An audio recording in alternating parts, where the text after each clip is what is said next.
one of the reasons that I'm riding, of course, is again to test out yet another piece of gear, and this time it's this new camera that I bought for myself.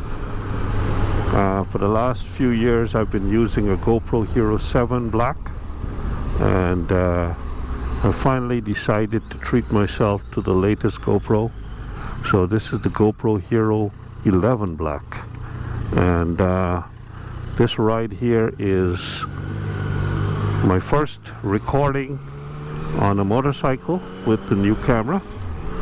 I tested it out in the house, of course, just to make sure it was working, and now I'm just trying to see if I got my angles correct and how it sounds in the helmet with the motovlogging setup. If you recall, I had bought the Insta360 RS to use with motovlogging, and that's a pretty good camera for motovlogging as well. But where it falls down is in the recording of intercom. And as you know, Donna has come with me. I think this is a turning lane. She's come with me in the past on these rides, and I've got my helmet set up now where I can talk to her. But with the Insta360, it doesn't record it on a separate channel like with the GoPros. The GoPros put the intercom channel on a separate channel, so I can tweak the sound.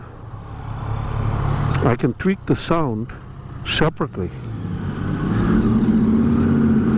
and where I've got it such that the intercom channel is attenuated. You've got to watch that video where I've set up the helmet. There's a lot of stuff that goes into setting this thing up the way I did, and oh man, these people are getting the last minute Christmas shopping in, so they're all kind of like in a fog. Yeah. So what it means is that the intercom channel is quite muted. It's the much lower volume than you know, than me talking through this microphone here. So what I've got to do is I've got to boost up that channel before I combine them. With the Insta360 RS, it is even more muted, really low. That's one thing I must say about the Insta360 cameras. Their audio is not as good as GoPro. GoPro now has its downside as being the camera likes to lock up every now and again.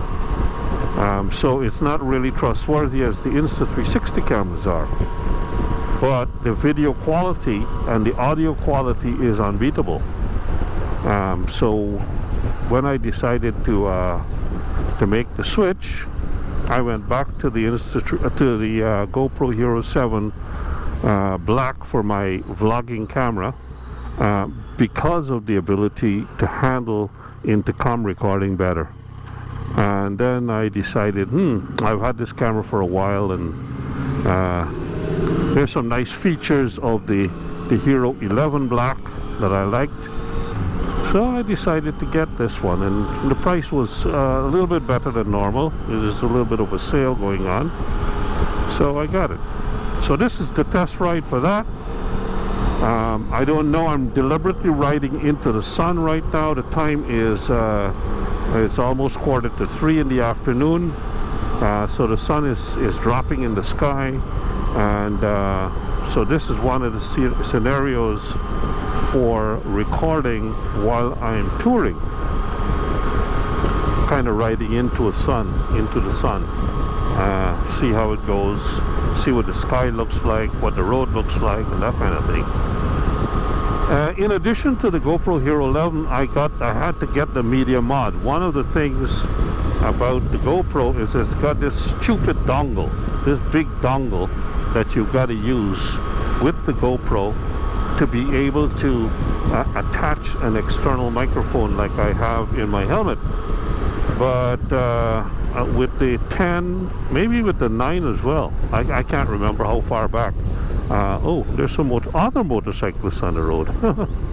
They probably got cabin fever as well. But anyway,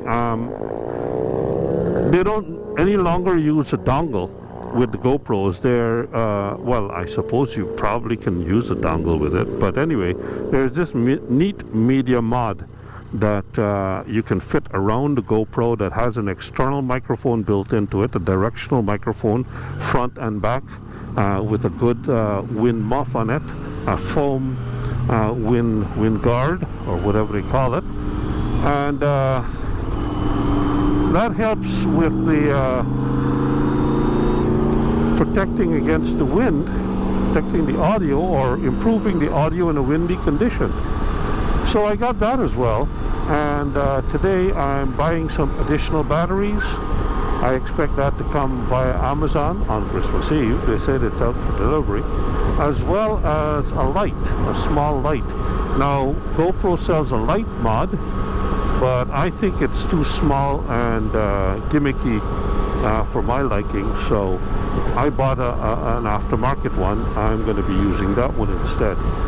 As you know, you probably know, I don't know if I mentioned this, but we're going to be going on a cruise in January, and that's another reason why I opted to get this upgraded GoPro for use during the cruise. I'm going to be bringing that plus my Sony, so we can have some good footage. So yeah, I'm wearing my heated gear today, and right now it's a little bit too warm, but I don't feel like turning it down because it's really nice in here. I am toasty warm. I've got these jeans on that are lined with fleece, and they're really warm, and on top over the jeans I've got my overpants. So no heating on the bottom, but lots of insulation, and it's perfect. And then of course, like I said, I've got my heated jacket or heated gilet underneath my jacket, and that is perfect.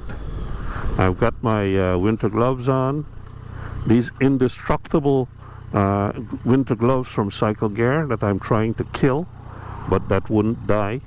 Reason why I don't like them is because they're not touchscreen capable, but other than that, they're perfect. They're waterproof and they're thick, and so, you know.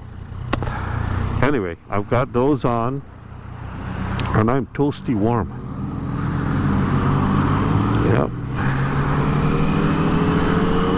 I'm going to be going to one of the parks down the road here and stopping for a moment, because even though there's no wind here, I'm going to test out the media mod, and I'm also going to take a moment to look at the footage to see if there's any adjustments that need to be made. I've got my little screwdriver with me here, and if there's any adjustments to be made, I'm going to be making them on the when I get to the park. So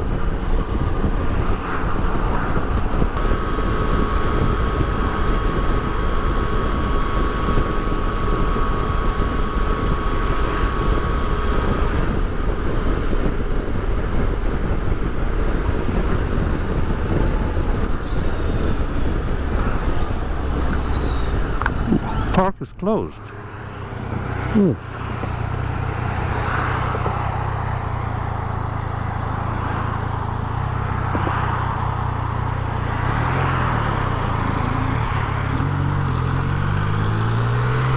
Guess I won't be checking my footage there.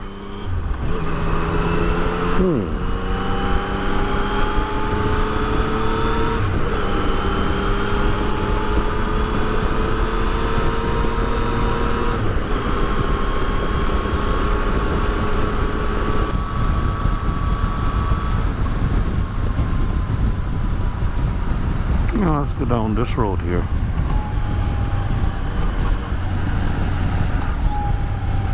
Nice little ride in here. Stupid 90-degree intersection with the road.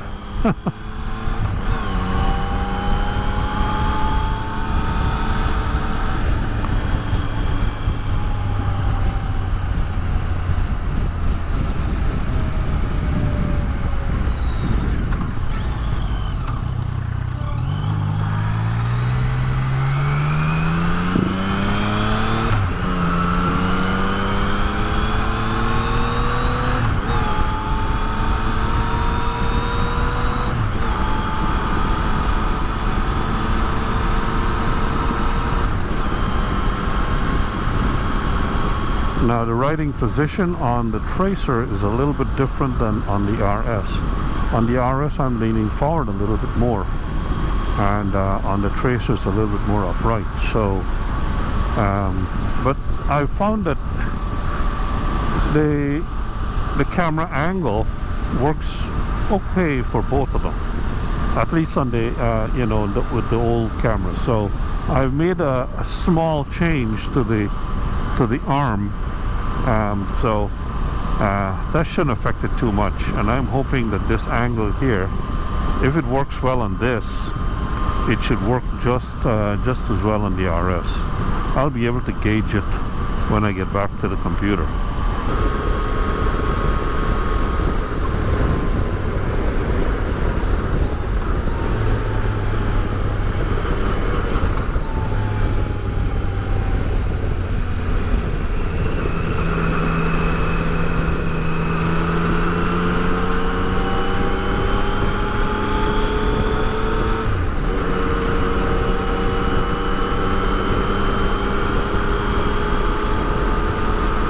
I've got the windshield lip in a little bit more vertical position, and it's making for a much quieter ride, buffet-free ride. The windshield is in the uppermost position, of course, and so this is typically my winter position. That lip can go a little bit higher. That deflector can go a little bit higher if I wanted it to, but then I'd be probably looking through, or it would be right in my sight line, and I don't want that. Right now I'm still looking over it, and that's just fine. I don't like to look through a windscreen.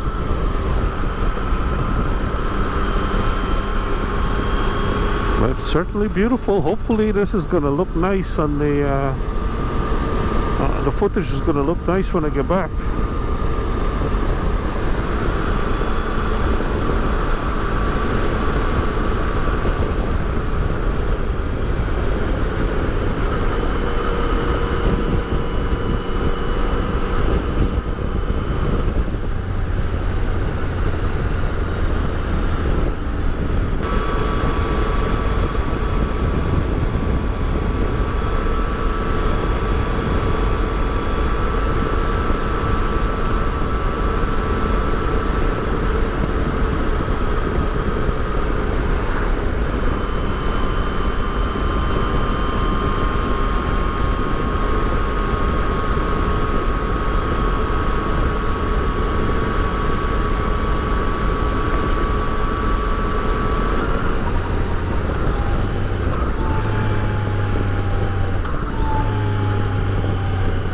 Ooh, they got this road finished.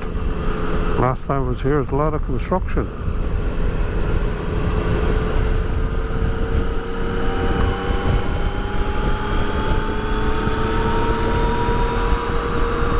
I recently tested a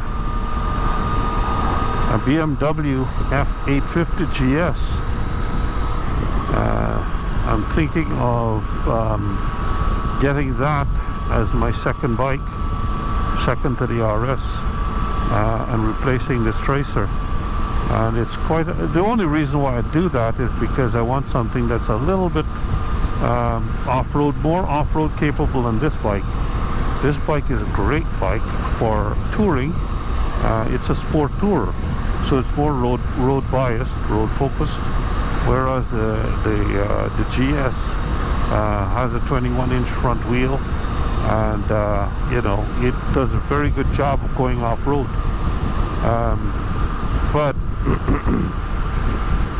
riding the bike like this, I mean, there's no comparison. You know, the Tracer is a nicer riding bike. It's got that beautiful triple underneath it. It's 115 horsepower as opposed to that GS that I rode, which is like 90 horsepower. And torque-wise, I think it's about the same. This thing can pull. It really can move. And I've done long distance tour with it before. This year, going up to Springfield, Missouri for the BMW rally and for our ride-in, and did a wonderful job. But yeah, I mean, if I want to go off-road, light off-road to get some more dispersed camping or something like that, I'd need a little bit more capable bike. So I'm kind of in a quandary. You know, this bike here is nothing wrong with it, but again, so far I have not even been out camping at all this season since it started, because every weekend when you know, I can get to go, the weather has been crap. So I have not even gone out, and so the need has not presented itself really for an off-road bike. And here in Texas, there's not a lot of public land that you can go on and just go riding. You've got to ride a long distance before you can get to well, I suppose you can go into the state park, which is kind of like they'll have some primitive sites and you can consider that like dispersed camping. But I'm talking about going on the backcountry discovery routes, going on those routes, and then camping along the way. Not that I want to go you know, hardcore off-roading, but yeah, this is not a good state for public roads. So the need isn't there quite yet. So I'm in no rush. But I just thought I'd mention, yeah, that's one of the and I bought this bike. I bought this bike thinking that, well, maybe I can throw some 80-20 tires on it, and I can still do that, of course. 80-20 tires on it, and use this for the light off-roading that I want to do. But the problem is the clearance is and the travel, the suspension travel is not very much. It's only got like 4 or 5 inches of suspension travel, and the clearance to the ground is not very much. So it's not the best for off-road, even with capable tires. I certainly hope this footage is coming out well.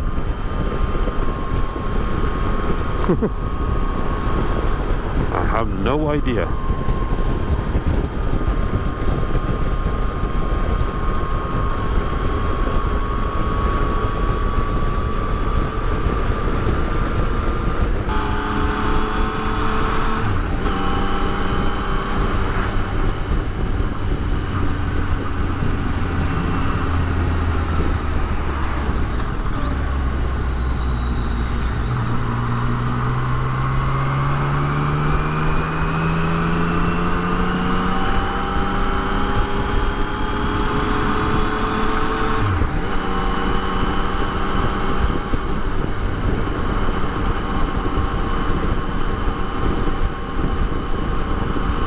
Pretty dark under these trees here. It'd be interesting to see how the camera handles that.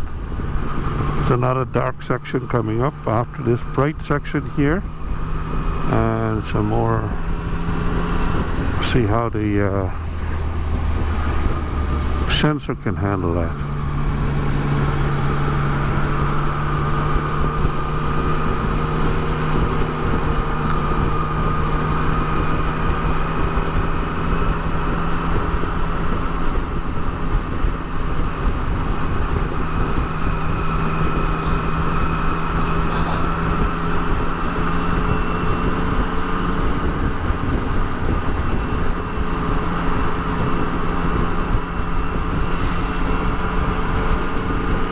Tricky lighting.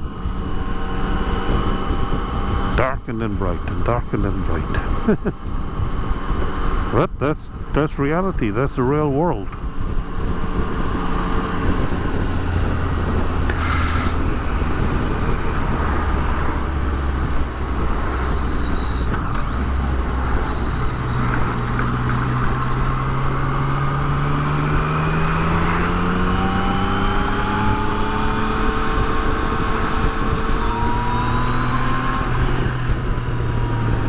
Made it.